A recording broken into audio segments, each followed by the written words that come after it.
Non, il y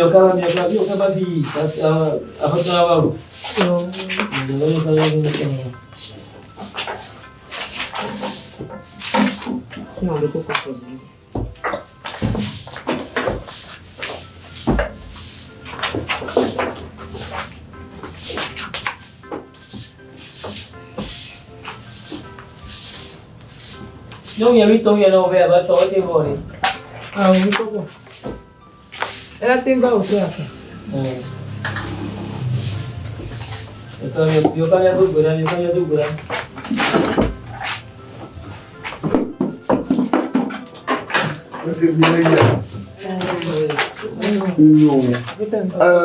Avô é de malha chore ni pé. Ni povo. Ni mo povo. Ah, um dia na povo veio Agbeko dia para. Ni povo ni mo povo. Oh. Après toi, il y a des coups au de cœur, mais tu peux Ah, moi c'est on avait d'acheter manji. Il va dire quoi? Il veut le voir comment? Il dit ça. Bah tu vois, il est pas le lover.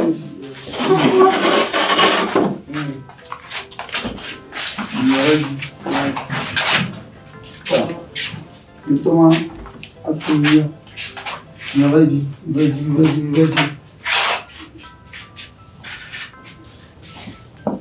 Gambani boji di ya ji da kala kalo na mare la fida no viano no yuma waji ya ji afo aka da mu isanya Yo. aba fifile ko yomba ya ba ko afo ale ko yoma adala kuma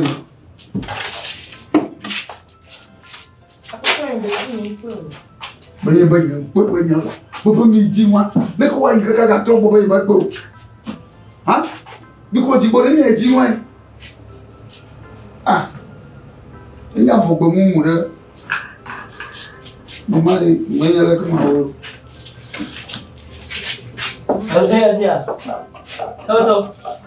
mo nyẹ iye mọ́ ọ̀la ẹbí sì fọ́ ẹ̀ ma ẹ̀rọ tó bá fọ́ ẹ̀ ma. Ní kò gbòó mú wa ẹ̀ nà.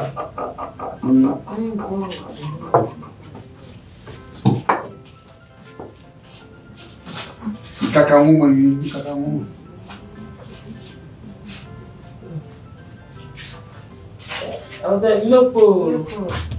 Mi ma po. Ni tu aba fi aleke ko mo le. Leke ta ni le to boko avonabu. Ha?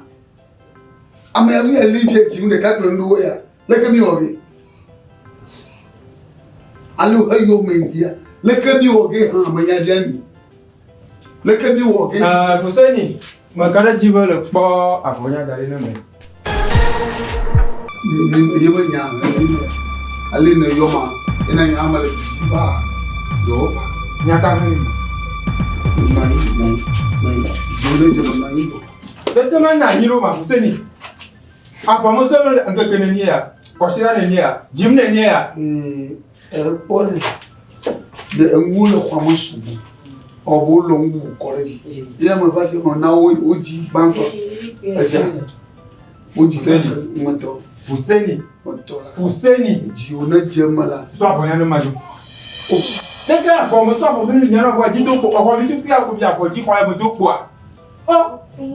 Bon, le fois moi. Ba de kukuno. Naga ina na mo. Mi di trainer na psikologo.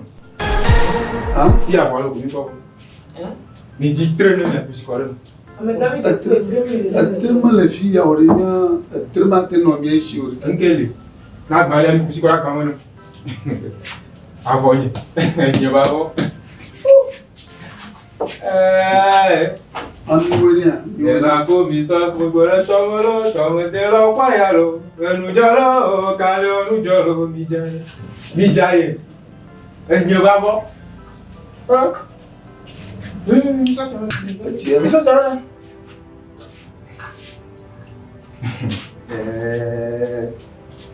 Ela ko mi so dare tomete lo pa ya lo. Enu jolo agomo no jolo ayo. Abe ye ni hete ti gboku baji manya po gbam manya to gbidu ya holo chaka to pe enyomo. Petit, tu peux closer pour moi pour Dieu là. Ça pas pour y adhérer à la façon comme un bito. Tara. Bon, ni bon, mon acolo caca ne pas non toi. Ouais. Dis oh, tu l'as demandé quoi? Tika le Kafla kumaga no me euro. Voilà que dit.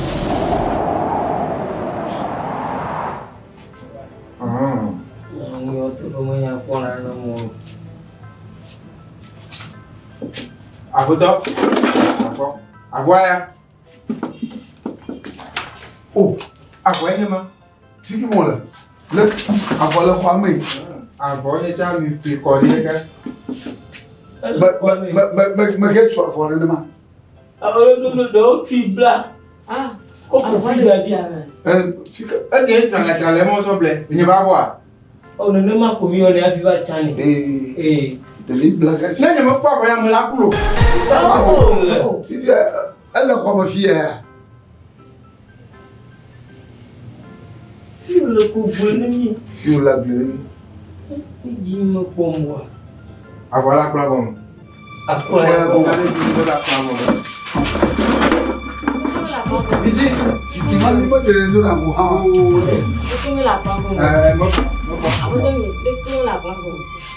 Di quoi c'est bien madame?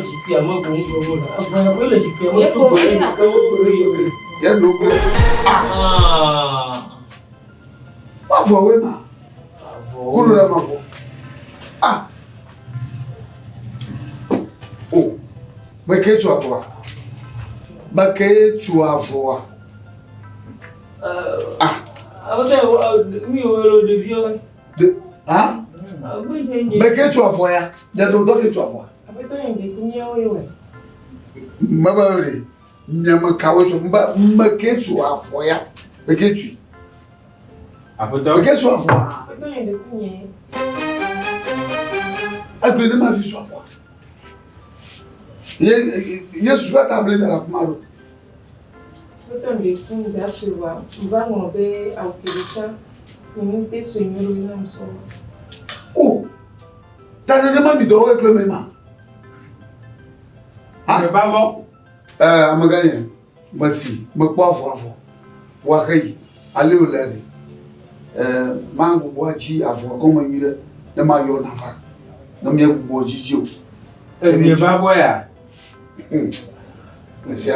Enye tomo pe bavon ya. Mo de kuku. Tomo pe mo nyiro, nya mo dem ni da fuko. Na no bleu. Na voya me le gbe so mo ba ko tro yo wa. Ya de sin. Ni de kuku. Ni de kuku. Ya de sin. Tomo pe lo. Non ma na. Mabedi. Tomo pe lo. Le kan ni wa foye. Hein? Quand il dit ma ti su amuwa fo kwa dia. Ni va là muwa fo ko. Fi wu le ko dia ka. Allo? Apere ni. Avoye ni blogue. Mesdames, oui, à ton accordé, ma ton amouama. Nous, on a signé, tu n'es pas où au via. Tu n'es pas où au via.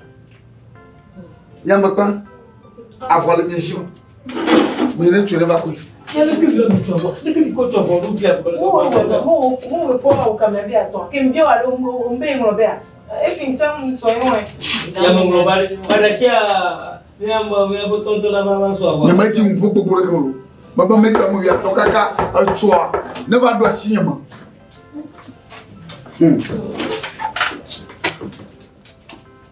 M'a dit mon propre pour le golo. Yo ami bi, ni jija madari, ni mo ba lo kwa. Ya na chef o jidare. Ni va la mo afo free wi fanya ko ni. Agba kaka so mu na ba do boye lo.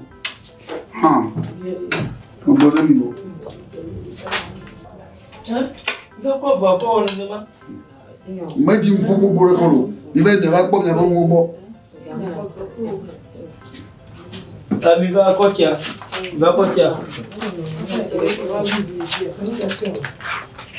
Ah, ma femme, on met à quoi? Petit de quoi ma boule. Ah, ma to fila. Ma bousia, ma to. On to go go go mo ma se. Ah. E wo nya me na kwa sualo. Ah.